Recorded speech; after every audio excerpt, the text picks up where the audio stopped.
We've all been there, right? That moment when life just throws you a curveball. Hmm. Maybe a new job, an unexpected personal thing, or just navigating one of those periods where everything feels, well, unpredictable. Totally. That feeling of being a bit overwhelmed. Exactly. And wondering if you're just going to sort of get through it. Or if there's a better way. Right. Today, we're not just talking about getting through it. We're digging into cultivating a skill, really, that helps you thrive when things get uncertain. Resilience. Resilience. Okay, let's unpack this.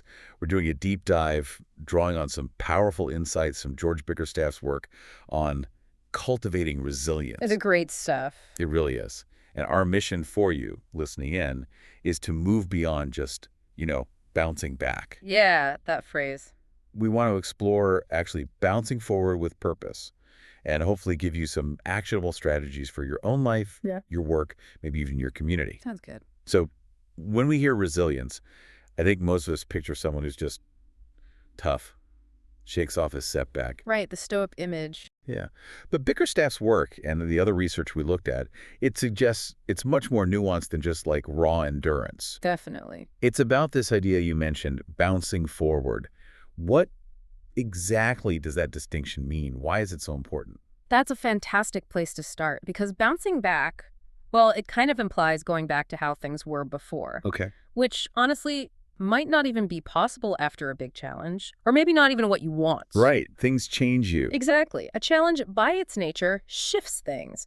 Bouncing forward, like Bickerstaff talks about, acknowledges that shift. It accepts it. Yes. True resilience means taking those lessons, adapting, and finding a new path forward. Often a stronger one, actually, with more clarity, more purpose. So it's growth. It's proactive growth, yeah, not just patching things up to get back to the old normal. It's not about being immune to hardship, but learning from it, responding with maybe greater strength or wisdom the next time. And this isn't just for individuals. Not at all. It applies to individuals, sure, but also teams, whole communities, even entire systems. It's all driven by this capacity to adapt.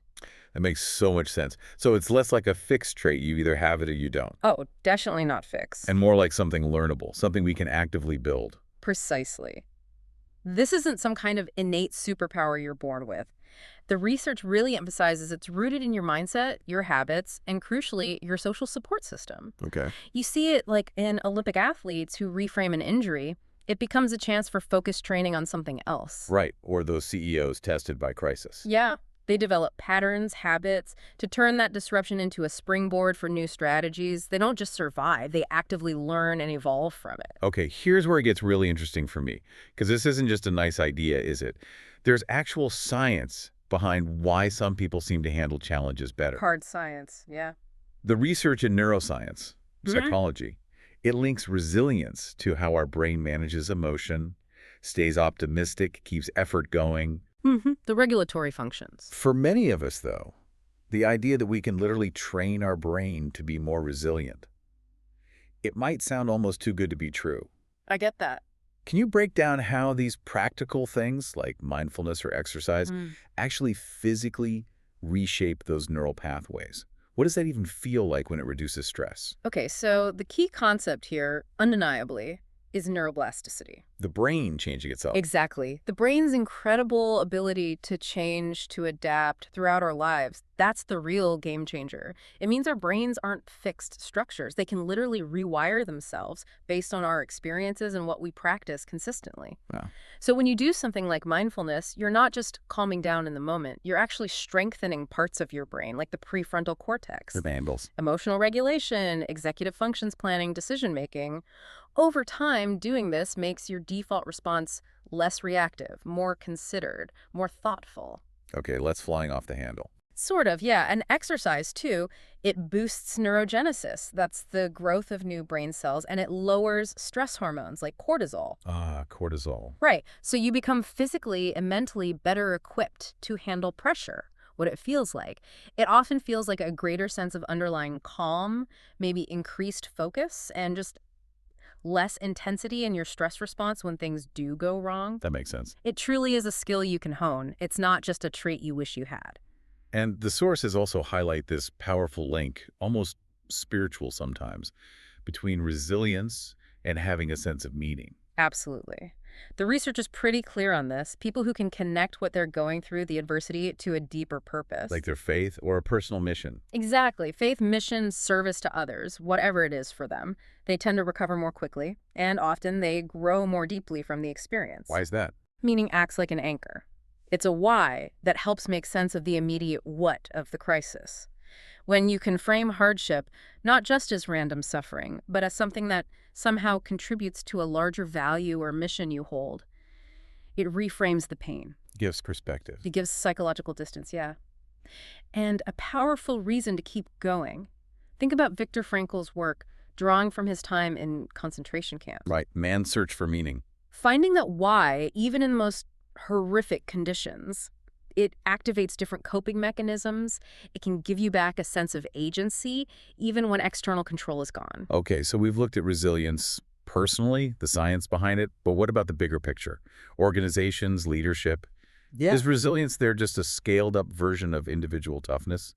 Or are there different dynamics? That's a really crucial distinction, because while the basic principles adapting, recovering are shared, organizational resilience adds layers of complexity. It's about building a collective capacity, not just to get through disruption, but to actually use it as a springboard for innovation and growth across the whole system. Ah, so it becomes a strategic advantage. Hugely.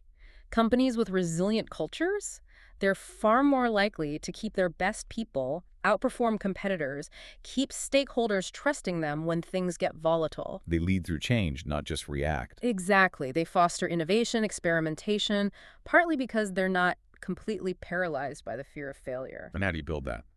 It takes intentional leadership, really honest communication, Mm-hmm. and having shared values that people actually believe in and that hold steady when things get tough. Okay, so let's talk about that leadership piece. What does resilient leadership look like in practice, especially when the pressure's really on? Well, resilient leaders, they model calm during the crisis. They bring clarity even when things are murky. And they stick to the purpose, the mission. They don't pretend to have all the answers, though. No, absolutely not. That's key. They're transparent. They have to make tough calls sometimes with incomplete information, right? But they stay connected to their teams, emotionally, ethically. Building trust. Yes, by acknowledging the uncertainty, Mhm. by bringing people into finding the solutions. It's more about courage than just control. And that gets tested when things go wrong. Yeah. Failure, criticism. That's exactly when it's tested. Those are the moments where emotional intelligence, perspective, integrity, they matter most. It's about being able to bend without breaking, you know. And, crucially, helping others rise while you're navigating it yourself. Okay, that brings us right back to our daily lives. Mm. For us as individuals, how do we actually start building this? Practically, tangibly, what habits should we focus on? It really boils down to those intentional foundational habits. Sounds basic maybe, but things like quality sleep. Underrated. So underrated. Cultivating strong, supportive relationships. Setting goals you can actually achieve. Small wins. These aren't minor things, they're the anchors. Makes sense. And mindset. Mindset shifts are huge. Practicing gratitude, for instance. It sounds simple, but it can genuinely help you reframe challenges. Shift your focus from what you've lost to what you still have. Okay. Regular reflection, too. Just taking time to check in with yourself emotionally. That builds awareness, helps prevent burnout, lets you learn from what's happening. And that idea of reframing problems. Yes. Seeing them as challenges rather than threats. That subtle shift keeps your energy up, keeps creativity flowing instead of triggering that fight or flight shutdown. It's those small, consistent choices, then. Exactly. They accumulate. They build that resilient mindset over time. Even just having routines can anchor your mind and body when everything else feels chaotic. So this really raises an important question for you listening. What small, consistent choices are you making each day to build your own resilience? It really is these foundational habits that stack up, making all the difference when bigger challenges hit. Mm-hmm.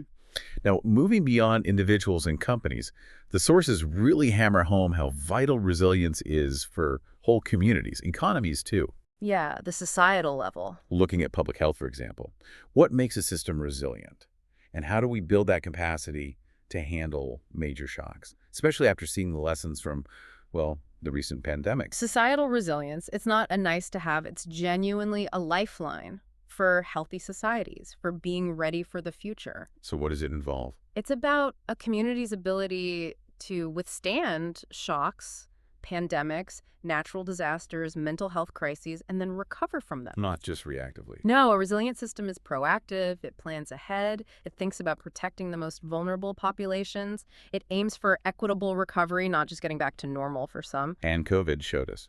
Well, it definitely exposed weaknesses, didn't it? Yeah. But it also highlighted incredible resilience, healthcare workers, teachers, ordinary people stepping up. Absolutely. What we learned, or should have learned, is that policies investing in things like equity, education, solid health infrastructure, plus strong social support systems and inclusive leadership, Yeah. those are the real building blocks. It's about systems thinking. Yes. And proactive communication, collective action, having adaptable systems ready before the shock hits. And it seems this applies to our finances, our careers too. That need for a resilient strategy, that really hit home for me. I remember thinking my career path was set and then boom, market shift. Really drove home that need to keep learning. Oh, completely. The modern economy. It's uncertain, right? The gig economy, AI disruption, Big changes. huge. It demands more than just expertise now. It demands emotional resilience, strategic resilience. So what does that look like for individuals? For individuals, it means things like sensible financial planning, yes, but also continuous upskilling, cultivating that adaptable mindset, always learning, building strong professional networks, being ready, even willing to pivot your career if needed. And for businesses? For businesses, it's about having reserves, diversifying where revenue comes from, really thinking through different scenarios. What if this happens? Have you seen any surprising examples of this kind of pivot working really well? Yeah, we often think of the big tech companies adapting, but I remember this small manufacturing firm. They made a very niche component. Okay. When global supply chains just fractured a couple of years ago, they didn't just scramble for new suppliers. They actually retrained part of their workforce, repurposed some existing machinery, and started making a completely different high-demand product. Wow, a total shift. The huge pivot. And the leadership's willingness to just do it, despite the fear and uncertainty, that was resilience in action. The point is, those who prepare before the crisis hits, they always recover faster and perform better when the pressure is on. It's playing the long game. Exactly. Okay, this might sound a bit contradictory first, but Bickerstaff's work and the other research, it highlights something fascinating. Failure isn't the opposite of resilience. Not at all. It's actually a vital ingredient, a catalyst. That's what's so fascinating, isn't it? The complete reframing of failure. Instead of seeing it as a dead end, resilience sees it as valuable data. Information that propels you forward. Resilient people, resilient organizations, they don't just endure failure. They actively mine it for insights, as Bickerstaff puts it. They learn from it. Deeply. And they learn to separate their identity from the outcome. That failure doesn't mean they are a failure. They grow stronger through that discomfort. So every setback is a chance to What? recalibrate. Recalibrate, learn, recommit. Yeah. History is full of these examples, right? Abraham Lincoln faced so many political defeats before the presidency. Oprah Winfrey too, right? Huge challenge. Immense personal and professional challenges. And think about Nelson Mandela, 27 years in prison, forging a resolve that changed a nation. Helen Keller. Helen Keller, transcending profound loss to become this global voice. Viktor Frankl, finding meaning in the absolute darkest of places. Malala Yousafzai, turning an act of horrific violence into a global movement for education. Incredible examples. The point is, the real question isn't if you'll fail, it's what you'll do next. That makes so much sense. And it connects directly to innovation, doesn't it? It feels like resilience and innovation have to go together. They absolutely do. They're partners, really. Resilient people, resilient companies are just more likely to innovate. Why is that? Because they embrace uncertainty. They see it as just part of the creative process. They look at disruption not as something to fear, but as the place where breakthrough ideas are often born. So they take more risks. Well, innovation requires risk, right? And taking risks requires resilience. You have to be willing to try things that might not work. That quote comes to mind. Fear of failure kills more ideas than failure itself. Exactly. That sums it up perfectly. In times of rapid change, like now, resilience and innovation aren't optional extras. They become this powerful partnership, unlocking new solutions precisely because people are willing to experiment, fail fast, learn, and try again. Okay, so let's try and wrap this up. To recap our deep dive today, resilience clearly isn't just a buzzword, definitely not a luxury. No, it's fundamental. It's a requirement in this complex, fast-changing world we're in. It's that ability to adapt, to recover, and importantly, to grow through challenges. And the good news is, It absolutely can be developed. Exactly. And maybe to pull the threads together, here are a few key takeaways from Bickerstaff's work and our conversation. First, resilience is about adapting, recovering, and growing that bouncing forward idea, not just bouncing back. Got it. Second, you can develop it through intentional mindset work, consistent habits, and finding supportive environments. That is learnable. Third, resilient cultures and organizations. They're a real competitive advantage, especially now. They foster innovation, they keep good people. Right. Fourth, leadership resilience really sets the tone. Modeling that calm, clarity, and courage during tough times is crucial. Leads by example. And finally, societies that proactively invest in resilience in their infrastructure, their social safety nets, equity, they're just better prepared for future shocks and recover more fairly. Okay. And for you, listening, to start putting this into practice, here's some actionable steps. Really prioritize those daily habits supporting mental, physical, emotional well-being. Sleep, exercise, maybe some The mindfulness. fundamental. Actively try to foster a workplace culture, if you can, that encourages learning from mistakes, open feedback, flexibility, Yeah. less blame, more learning. Yes. Psychological safety. Build and lean on your networks, personal and professional. You don't have to face challenges alone. Connection is key. Take time, maybe even schedule it, to reflect on past challenges. Consciously identify how you grew, not just how you survived. Extract lessons. And generally try to stay informed, stay open-minded, and adaptable to change. Easier said than done sometimes. True, and maybe a few pitfalls to watch out for as you do this. Good idea. First, don't ignore stress or avoid reflection. It feels easier short-term, maybe, but it limits your growth long-term. Phase into it. Second, don't confuse just being tough with being resilient. True resilience often includes vulnerability, knowing when to ask for help. Third, don't isolate yourself. Resilience is almost always stronger when it's nurtured within a community or supportive relationships. Reach out. Fourth, try not to over-identify with failure. It's a data point, a teacher. It's not a permanent label defining who you are. Learn from it, don't become it. Exactly. And finally, never assume resilience is fixed. You can always learn more, strengthen it, deepen it at any stage of life. That's hopeful. So the storms, they will undoubtedly come. That seems certain. Seems that way.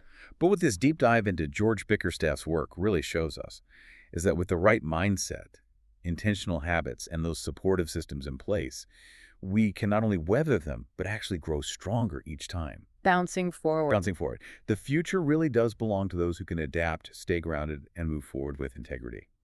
So maybe the final thought for you is, how might you begin to actively shape the uncertainty around you, rather than just passively survive it? Powerful question. Thank you so much for joining us on this deep dive into cultivating resilience.